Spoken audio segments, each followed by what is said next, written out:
everybody, welcome back to Once Upon a Page. We are here today with Regina Rudd Merrick because in our Stained Glass Legacy series, my book came out in January. That was Window of Opportunity. And Regina's Window of Peace, the second one in the series, has just come out. So we want to talk with her about that today, how her writing process went, hear a little bit of the story, see the cover so you know what you're looking for when you go to order it from whatever online bookstore you order it from, because we know after this episode, you're going to want to go do that. So thank you for being here with us, Regina. Hey, I'm glad to be here. I always like hanging out with you guys. We love having you. And can you show us your book? Yes. Show us a beautiful book. Yay! It's so pretty. Yeah. And if you didn't notice, Regina is wearing the crown. We had to get her own because, if the four of us are going to do something together, we need to make sure that everybody has their crowns. So she gets Yes. to be queen for the day. Yes. And it's my birthstone. So I really like it. I might wear it to church tomorrow, or I might not. That would be a choice. Yes. Brighten up the keyboard. Now, you do have a reading prepared for us, correct? Yes, I do. So why don't we just jump into that, and then Okay. we can take questions. And well, I guess we won't take questions because nobody else is on here but us, but we'll ask some questions, some thoughts that maybe we have about your reading, and let you tell us about your book. It starts out, the back cover copy. Will the horrors of their past threaten their hopes for a future? Michael Connor, MC Dunn, led a charmed life. He had a plan: finish veterinary school, get married, take over the local animal clinic, enter the Vietnam War. MC returns home injured to Park Haven, Tennessee, and soon learns there's a new vet in town, hired when the local veterinarian suffered a heart attack. So much for his plan. Violent flashbacks and nightmares pull MC away from his faith and turn him into a hermit. His safe place is the family farm, working on the old cabin and restoring the chapel his great uncle built in the early 1900s with the family's heirloom stained glass window. Nancy Jean Baker struggles to prove herself as a competent veterinarian to the small town skeptics of Park Haven. Fighting her own demons from a traumatic past, she's driven to succeed. But when war veteran MC Dunn returns home, wounded and weary, Nancy discovers she's standing between him and his dream. Can they help each other overcome their hurts and horrors? Or is their hope of happiness doomed when the past threatens to ruin their future? And the section I'm going to read is actually from chapter 4. So I'm not starting at the beginning. I'm starting in chapter 4 because this scene actually has both MC and Nancy Jean in the scene. Okay, at this point, MC is living in the cabin, which is close to the farmhouse that Brendan built for Evangeline. Is it Evangeline or Evangeline? Evangeline. Okay. Yeah. And he's just trying to stay away from everybody. And one of his favorite cows is about to have her first calf. So they need vet help. MC raked his hand over his face. They had to call the lady vet. If only he wasn't trying to work with a temporary limitation, he wouldn't have to assist a woman in what should have been his job. It had all been set. Doc Phillips would retire graciously about the time MC graduated with his doctorate in vet science. He had already set aside a down payment on the practice and had plans to work toward securing the rest of the financing. But Vietnam and the U.S. Army changed the trajectory of his life. He heard the truck pull up. Grandpa hadn't returned from the house. Making coffee, he had said. Why? If this woman was as good as Grandpa indicated, it shouldn't take more than an hour, and then they would all be tucked into their beds for the remainder of the short night. Who was he kidding? Even the best vet faced a stubborn birth from time to time. Betsy struggled again. That's the cow. Contractions were getting closer and closer together. So MC knelt, rubbing her neck and speaking to her gently. Hey, girl, help is on the way. You'll be okay. A decidedly feminine voice from behind him said with a chuckle, if wishes were ponies, then beggars would ride. MC turned to see a medium-height, slender girl who couldn't weigh much more than 100 pounds. His evaluation must have shown because she frowned. I'm stronger than I look. What just happened here? His lips twitched, but he refused to give in to a smile.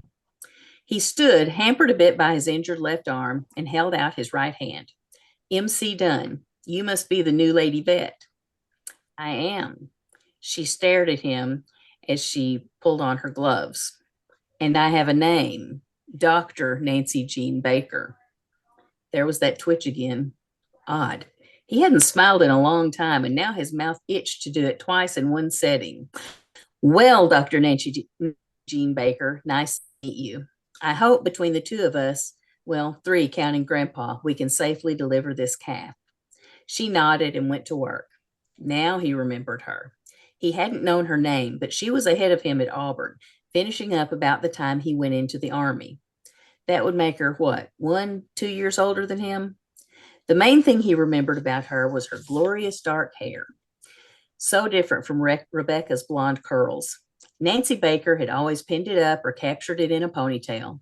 What would it look like down around her shoulders? Where did that come from? He also remembered her intense expression, determination. Back then, she had one goal, to become an excellent vet and to stay ahead of every male veterinary student at the school. He peeked at her again. She'd been at the bus station parking lot, put Bert Conway in his place, and that put a smile on MC's face. The 3 worked in tandem, and after several hours, Betsy finally gave birth to a healthy calf. Dr. Nancy Jean Baker wasted no time packing up and heading out. Grandpa would have been the cat that swallowed the canoe. Didn't I tell you Doc Nancy would get the job done?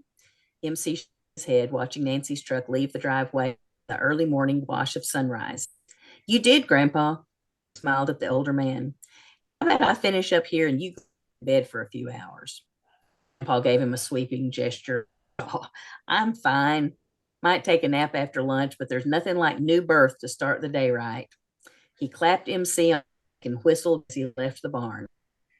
How well one person standing in the way of a lifelong dream turned out to be the most person he had ever met. I have to say, when you had her come on with a quippy little saying, it threw me right back to writing Uncle Patrick. Does she do that? I mean, and I know they're not related at all, but does she do that, or is that just kind of like a one-off? And she can take care of herself verbally. Yeah, she's not going to let anybody get the best of her. So yeah, you'll see it from time to time. Cool. Okay, so I know you were really excited about writing this in the 70s because you grew up in the 70s. So did it take you back a little bit to your childhood, or was it as great as you thought it was going to be when you first took this on? Well, the funny thing is, I'm writing adults in 1970, and I was 6 in 1970. So I mean, I can remember enough to know what things looked like and, what was on television and what was people wore and what they drove. And that part was fun for me. A lot of the things I really did have to do a lot of research about, because it's like, oh, did they use that in 1970? Yes. Had that been invented yet? Right. Did people say that in 1970? That sort of thing. Yeah. But yeah, I was kind of excited to do it. I was nervous because it's my first historical, as Heather can commiserate with me. Oh, yes. Yes. But once I got into it, I really liked it. And now I'm thinking, oh, could I do that again? Mm-hmm. So be on the Maybe. lookout for more historicals from Regina and maybe Heather. Yeah. I could see it. Yeah. I They could see did it. such a good job. They both Yeah. did such a good job with this, even though it wasn't their niche. It's like, yes, good job. Thank you. Yeah. So, how hard was it for you to most of your characters are all new characters. They're from the family history of the Dunn family that I set up in Window of Opportunity. But you did have to write one character that crossed over and started in my book. And I will tell you from different readers that I have spoken with, you captured this character so perfectly to the way that I wrote him in Window of Opportunity. So how hard was that? Was there a process that you went through? Was there something you struggled with? Was there a way that you did that, or did you find it just came naturally? It kind of did, because I mean, I felt like I got to know Brendan really well in your book. And, you know, the fact that MC's father is Connor, that is Brendan's adopted son. And so that's two characters, actually. Oh, yeah. Except he was a child in that one, and now he's an adult. But yeah, I really felt like he was just the kind of guy that would make a great grandpa, you know? Not a great grandpa, but a terrific grandpa. We know what you meant. Yeah. It was fun meshing it together, though. It was fun kind of, you know, working on that. We had that whole family tree. And when this is all done, we need to really get the family tree and show everybody what it looks like. Oh, yeah, definitely. It's got a lot of branches. Erin's going to add so many more because hers is like way in the future. So she's going to have to fill it out. Like, go for it. Because I'm not even sure she's just skipping 50 years. I mean, because 50 years from yours would be 50 years from now. That's a really close amount of time for a dystopian future. It could be 100 years. Good. Yeah. So, Regina, I know that has been a new adventure for all of us, you know, taking 4 individual books and they're not even the same genre. So what has surprised you the most in the entire process?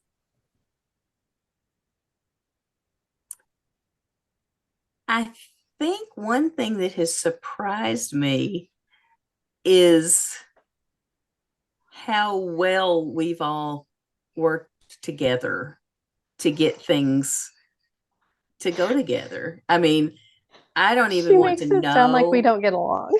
No. We hate each other when the camera's off. What are we as doing? a result of this, I think. Yeah. And I don't even want to know how long the message thread is for the Windows quadrilogy on Facebook Messenger. It's long. So long. So long. All the pictures. Yes. Pictures, I wonder memes, if we can print that out. Can we print? Is there a way to print out and see how many pages it takes? Be a whole nother book. Yeah, probably. The making of. The making of this crazy series. That's funny. Now, I didn't feel like it was really hard to put together because I've put series together before. So, you know, you get used to kind of trying to coordinate things. And to me, that's one of the fun things about a series is keeping everything straight. But do you think it was harder or easier to write a book in a series with other people than to write a book in a series that you yourself are in control of? Probably a little harder, but I didn't really start mine until Heather was almost done with hers. So that made it easier. Makes sense. It does. It does. Makes a lot of sense. Yeah. And like I said, it's not just the characters that you've captured correctly, the whole feel of this family, you know, from the different readers that I've talked to. I was editing my own when you were in the beginning edits for this one. So I haven't had a chance to read it yet. I've just started it. Yes. And after hearing some different people talk about it and be like, oh, you know, this just goes so well. I mean, you have the characters that crossed over, but it's more than that. You captured the family, Mm-hmm. the feel of the family. You captured the importance of the stained glass window. Mm-hmm. And you captured that faith element that is in there as well. And that's really what this series is about. It's this family and this window and their faith. Yep. And from what I've heard from other readers, you captured that from the first book and have brought it into yours seamlessly. So kudos to you. I got the easier part because I got to start it off. Yeah. Yes. It was really a lot of fun doing all that and trying to get the pieces to fit together. I like doing that. So, it was, we had to talk about, what does the chapel look like? What does the window look like? At one time I asked, okay, is the chapel uphill or downhill? I think I was like, there is no hill. There is no hill. I mean, and having been in that area of Tennessee, no, there are no hills. Not as many. No, not as many as here. It's not as hilly as some other parts of Tennessee. No. Western Tennessee is kind of flat. I think my exact answer was, there's a creek, but I don't think there's a hill. Yeah, I wouldn't We're want gonna have to draw a map. map. Yeah, we need to draw a map to have the family tree and the map. Yeah, the farm, the Dunn farm map. Mm-hmm. Yeah, and its proximity to town. Okay, so I have heard the story, and I think it's really funny. So will you please share the story of how MC got his name? I love this. Okay. Now, MC's name is Michael Connor. Michael Connor Dunn. Okay. MC. But he started out being MC because I could not figure out what I was going to name him. So that was my placeholder for main character. But the more I thought about it, I thought, wait a minute. My mother had a cousin that was in Vietnam. He was a helicopter pilot, and he went by MC.